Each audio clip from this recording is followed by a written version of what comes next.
स्वागत है आपका और एक नए वीडियो में और एक नए टॉपिक के साथ। मैं हूँ डॉक्टर देव। मैं हूँ राजेश। स्वागत करते हैं हमारे यूट्यूब चैनल में।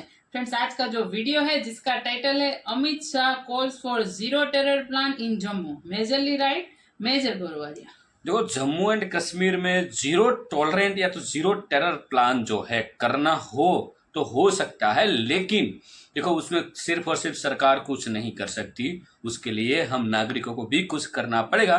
लेकिन पहले वीडियो देख लेते हैं। आशा करेंगे दोस्तों पसंद आएगा, और पसंद आए तो लाइक और शेयर जरूर से कर दीजिएगा। और साथ में चैनल पर पहली बार आए सब्सक्राइब नहीं किया तो सब्सक्राइब भी कर दीजिएगा। चलिए स्टार्ट करते हैं। जय हिंद दोस्तों, मैं हूं मेजर गोरवारी और आप देख रहे हैं मेजरली राइट। G7 में जाने से पहले प्रधानमंत्री नरेंद्र मोदी जी ने यह बोला था जम्मू और कश्मीर के बारे में कि full spectrum of anti terror operations वहां पर करे जाएंगे। उन्होंने शब्द इस्तेमाल करा फुल स्पेक्ट्रम का। एक तो दोस्तों फुल स्पेक्ट्रम एनालाइज करने की कोशिश करते हैं आज, थोड़ा बहुत, ज्यादा नहीं, एटलीस्ट सुपरफिशियली एनालाइज करते हैं कि फुल स्पेक्ट्रम में क्या क्या हो सकता है। और उनके फिर वापस आने के बाद, वो एक दिन के लिए गए थे, उनके वापस आने के बाद union home minister Amit Shah ji ने एक मीटिंग रखी। उस मीटिंग में क्या क्या डिस्कस हुआ, उस मीटिंग में कौन कौन था, जरा इसके बारे में एक मिनट बात कर लेते हैं। फिर मैं एनालाइज करूंगा फुल स्पेक्ट्रम में क्या क्या हो सकता है और क्या क्या पॉसिबिलिटीज हैं जम्मू और कश्मीर में। लोग बात कर रहे हैं ऑपरेशन सर्फविनाश की, 2003 में हुआ था, कई फेजेस में हुआ था सर्फविनाश, और इसमें 9 पैरा एसएफ भी इन्वॉल्व थी, 4 गढ़वाल भी, और भी कई यूनिट्स इसमें इन्वॉल्व थी। लेकिन हम सर्फविनाश की बात नहीं करेंगे, ये बात हम पहले कर चुके हैं। पहले अटेंडीज की लिस्ट कौन कौन था वहां पे। National security adviser Shri Ajit Doval ji वहां पे थे। ऑब्वियसली मीटिंग चेयर हो रही थी, अमित शाह जी मीटिंग चेयर कर रहे थे, लेकिन उनके साथ कौन कौन लोग थे। अजीत डोवाल साहब थे वहां पे, Manoj Sinha lieutenant governor of Jammu and Kashmir वो वहां पे थे, general Manoj Pande chief of army staff, lieutenant general Upendra Dwivedi, ये अभी वाइस चीफ हैं, लेकिन he is going to take over as the chief, उनका नाम अनाउंस हो गया है। तो from the 1st of July he will be the new chief of army staff of the Indian army, और वो वहां पे थे as chief of army staff designate. अब इसमें यह होता है कि अब आप बोलेंगे साहब दो लोग फौज से, आर्मी से, क्यों? ये इसलिए होता है दोस्तों क्योंकि अब एक हैंडिंग टेकिंग ओवर वाला फेज चल रहा है इंडियन आर्मी में। जनरल पांडे जा रहे हैं, जनरल द्विवेदी आ रहे हैं। तो जो भी मेन ऐसी मीटिंग्स होंगी, जो भी बड़ी बड़ी जो मीटिंग्स होंगी, जिसका कोई जिसको कहते हैं बड़ा कोई ऑपरेशन होने वाला है, कोई भी ऐसी बड़ी चीज होगी, उसमें जनरल द्विवेदी साथ में जाएंगे, because he has to understand from a wider perspective, because he has to run the army now. In the next few days he will start actually running the entire Indian army. इसलिए general Upendra Dwivedi वहां पे थे। अजय कुमार भल्ला साहब जो union home secretary हैं वो थे वहां पे। वहां पे तपन डेका जी थे। Tapan Deka is director of the Intelligence Bureau. Director general CRPF Anish Dayal Singh ji भी वहां पे थे। वहां पे मिस्टर नितिन अग्रवाल थे, डीजी बीएसएफ। वहां पे चीफ सेक्रेटरी जम्मू और Kashmir, director general of police J N K R R Swain ji भी वहां पे थे, और senior army officers according to their roles. तो मैं ऐसा समझता हूं कि corps commander 15 corps, corps commander 16 corps, और विक्टर फोर्स, रोमियो फोर्स, पर यही सब होंगे। और क्या, these are the people who are in charge, and also formations in and around the line of control. अच्छा दोस्तों, इन सब लोगों ने मीटिंग अटेंड करी और बोला कि आप हर तरीके से टेररिज्म को वहां पे रोकने की कोशिश करिए। जाहिर सी बात है, यात्रा शुरू हो रही है। अब ये देखिए साहब, इन्होंने बोला है, मिस्टर शाह इंस्ट्रक्टेड, यानी कि अमित शाह जी ने इंस्ट्रक्ट करा है कि perfect inter agency coordination for effective security arrangements including a well established standard operating response mechanism. तो पहला कंसिडरेशन है यात्रा का, क्योंकि ऐसा लग रहा है कि हो सकता है कि यात्रा में कुछ ये लोग बाधा डालने की कोशिश करें, अटैक करने की कोशिश करें। और अगर यात्रा पे हमला करते हैं तो दोस्तों बता दूं, ये पहला हमला नहीं होगा, ये पहला हमला नहीं होगा। और दसियों कोशिश भी कर, हमले के अलावा दसियों बार कोशिश भी कर चुके हैं, जिनको रोक दिया था सिक्योरिटी फोर्सेस ने। बोला है कि cracking down on terrorist through innovative means, नए नए तरीके से आप इन पर क्रैकडाउन करिए। और बोला है कि मिशन मोड में यह काम होना चाहिए। होम मिनिस्टर ने एक और बड़ी बात बोली, उन्होंने बोला है कि जम्मू और कश्मीर एक डिसाइसिव फेज में है इस वक्त। In its fight against terrorism, it's in a decisive phase. और उन्होंने बोला है कि force to shrink from highly organised acts of terror, terrorist violence to mere proxy war, we are determined to root it out as well. और इन सब चीजों की उन्होंने बात करी है दोस्तों। नॉर्थ ब्लॉक में मीटिंग हुई है 3 दिन के बाद, जब प्राइम मिनिस्टर मोदी ने भी ऐसा एक हाई लेवल सीनियर डिस्कशन, जिसमें सीनियर लोग थे, वैसा डिस्कशन करा है। और जैसा मैंने बताया, full spectrum of counter terror capabilities, और इस साल अमरनाथ के यात्रियों को RFID कार्ड्स मिले हैं for real time tracking along with insurance cover of 5 lakh rupees for each pilgrim and 50,000 for each animal carrying the pilgrim. अब ये फुल स्पेक्ट्रम ये सब है क्या है? देखिए दोस्तों, ऐसा है कि एक तो होता है IBO को हम कहते हैं इंटेलिजेंस बेस्ड ऑपरेशन। आपको खबर मिलती है, आपके सोर्सेज होते हैं, आपको मिलिट्री इंटेलिजेंस ने खबर दे दी, आपको रॉ ने खबर दे दी, आपको इंटेलिजेंस ब्यूरो ने खबर दे दी, आपको आपके खुद के जो सोर्सेज हैं, जो एजेंट्स हैं, उन्होंने खबर दे दी, सरहद पार से खबर आई, अंदर से खबर आई JNK के, आपने उस खबर के तहत ऑपरेशन करा और आपने ऑपरेशन अपना कैरी आउट करा। ठीक है जी, एक तो इंटेलिजेंस बेस्ड ऑपरेशन हो गए। बाकी आप जाते हैं, आपका कॉन्टैक्ट हो जाता है। व्हेन आई से कॉन्टैक्ट, ठाठा कॉन्टैक्ट हो जाता है, तो फिर that develops into an operation. तो कई किस्म के होते हैं operation, I will not go into that. जब हम बात फुल स्पेक्ट्रम की करते हैं, फुल स्पेक्ट्रम की बात यह है कि अब जितने भी टेंटिकल्स हैं, जितने भी सोर्सेज हैं, सारे के सारे एक्टिवेट हो रहे हैं कश्मीर वैली और साउथ ऑफ पीर पंजाल में। It is not just north of Pir Panjal, it is also south of Pir Panjal and mostly south of Pir Panjal, क्योंकि जो टेरर अटैक्स हो रहे हैं वो नॉर्थ में नहीं हो रहे, वो साउथ में हो रहे हैं, यानी कि जम्मू के इलाके में। ये पूरे एरिया को मैं जम्मू कह रहा हूं दोस्तों। किश्तवाड़ ऊपर है, बिल्कुल वहां से लेकर पूरा नीचे तक अखनूर तक है, पूरा का पूरा जो एरिया है, राइट, यहां पे तो नीचे 16 कोर है, south of Pir Panjal 16 core बैठी है और ऊपर कश्मीर के लिए 15 कोर बैठी है दोस्तों। अब ये लोग, जैसे हम ऑपरेशन सर्फनाश की बात करते हैं, राइट, 2003 में हुआ था, बड़ा सक्सेसफुल, आजकल बड़ा कोट होने लगा है मीडिया में सर्फनाश। मैंने भी इसके बारे में सुना था, तब तक मैं फौज छोड़ चुका था, 99 में मैंने आर्मी छोड़ दी थी। ये 2003 में हुआ सर्फनाश, लेकिन जिस एरिया में हुआ उस एरिया से मैं भली भांति परिचित हूं। ये एरिया है दोस्तों पहाड़ों का, पर ये कश्मीर वाले पहाड़ नहीं है, ये हिल्स भी हैं, कुछ माउंटेन्स भी हैं, ऊंचे पहाड़ हैं, लेकिन यहां पे चलना बहुत मुश्किल है, बहुत ज्यादा मुश्किल है। यहां पे विजिबिलिटी कहीं कहीं जीरो है, कहीं कहीं आप झाड़ों के बीच में हैं, दिन के 2 बज रहे हैं, दोपहर, सूरज ऊपर है, नीचे बिल्कुल अंधेरा है। यहां पे कई जगह ऐसी हैं, क्योंकि मैं यहां पे ऑपरेशन कर चुका हूं दोस्तों, मैं यहां पे लाइन ऑफ कंट्रोल के पास पोस्टेड रहा हूं पुंछ में। कई जगह यहां पे ऐसी हैं कि 20 मीटर दूर आतंकवादी, आपको नहीं पता लग रहा है, आपको नहीं पता लगेगा।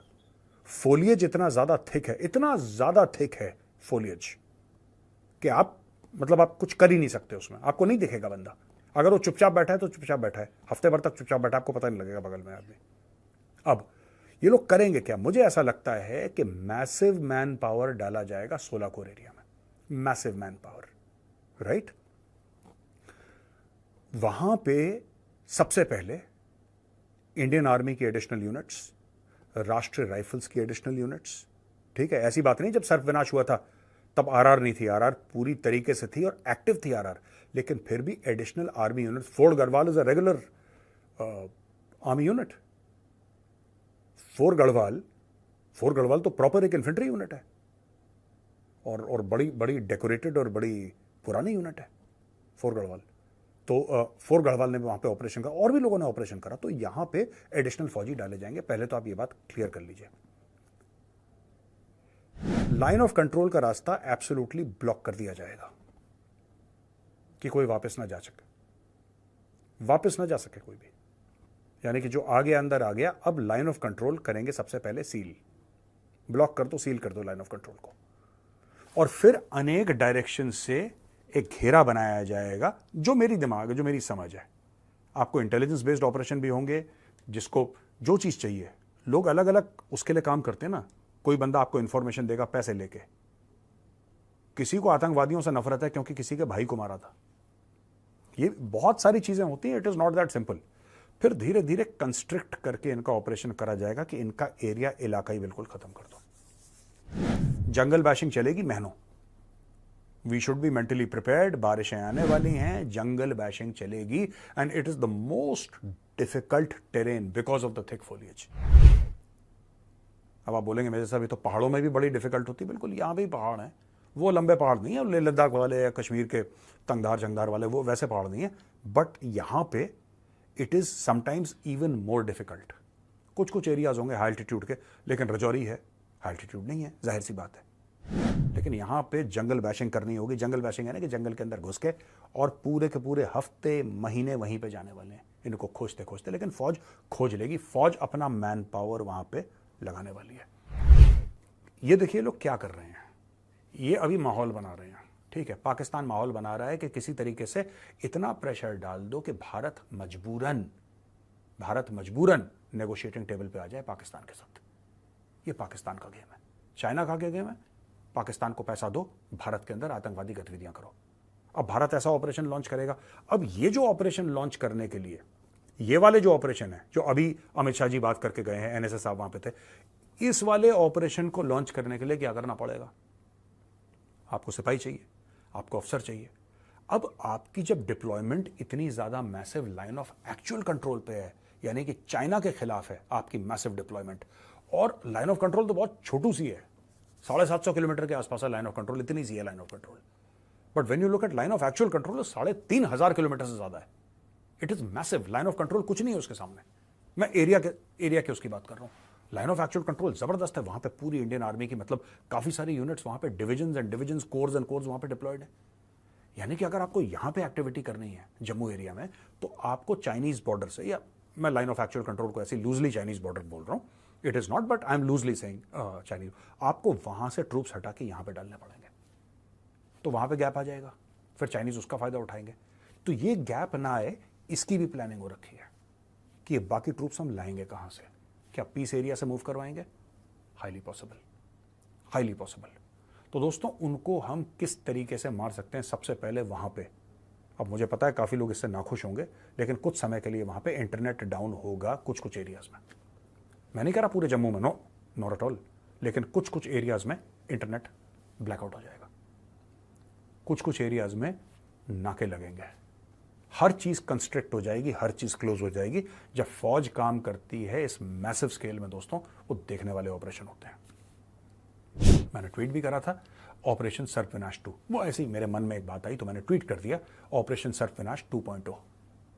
ये उसी प्रकार का ऑपरेशन होने वाला है और कुछ दिनों की बात है दोस्तों, आपके सामने होगा।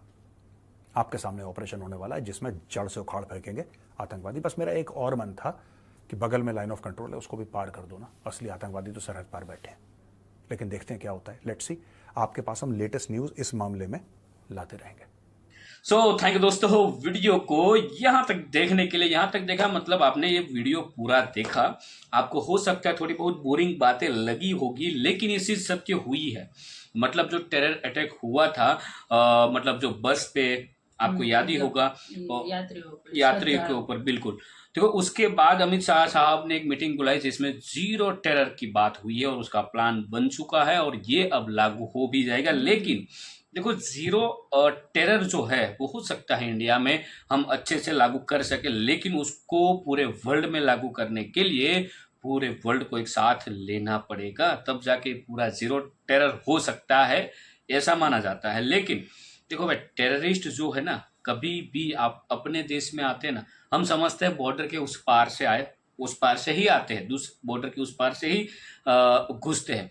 लेकिन जब तक अंदर से टेरर खत्म नहीं किया जाएगा ना, तब तक वो चीज चालू रहने वाली। देखो, कोई भी आपके घर में ऐसे ही नहीं घुस सकता जब तक वो कहावत है ना, घर का भेदी लंका ढाए, ठीक है, ये उसी तरह से ही होता है, ठीक है। अदरवाइज उसको कहाँ है पता भाई कि भारत में क्या हो रहा है, कहाँ से कौन सी यात्रा निकलने वाली है, कहाँ कितने लोग हैं, बस में कितने लोग बैठे, सब कुछ प्लानिंग से चलता है, ठीक है। तो मैंने इसीलिए बोला कि जब तक अंदर का टेरर खत्म नहीं किया जाएगा, तब तक बाहर का टेरर जो है वो खत्म नहीं होगा।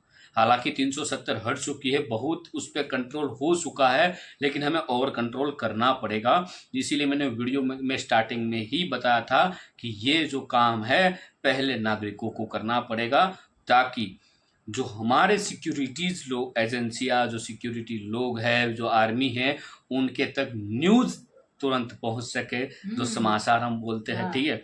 इसीलिए मैंने बोला था सबको सजाग रहना पड़ेगा, चौकन्ना रहना पड़ेगा। बिल्कुल। देखो, पहले हमारे पेट में दर्द है, आया है बाहर से, लेकिन हम हमारा पेट साफ कैसे रखेंगे वो हमें सीखना है। तभी तो बाहर से आएगा, तभी तो पेट में दर्द होगा ना भाई। उसके पहले ही हम सब कुछ साफ सफाई अच्छे से रखें तो बाहर की चीज थोड़ी बहुत खा लें तो दर्द नहीं होता। ये देखो, ये सिंपल इज दैट, मैंने आपको समझा दिया। बाकी दोस्तों वीडियो आपको कैसे लगी है कमेंट में लिखकर आप हमें जरूर बता दीजिए। फिलहाल आपसे विदाई ले रहे दोस्तों, लेकिन मिलेंगे और एक नई वीडियो में आपके साथ। टिल देन, जय हिंद, जय भारत।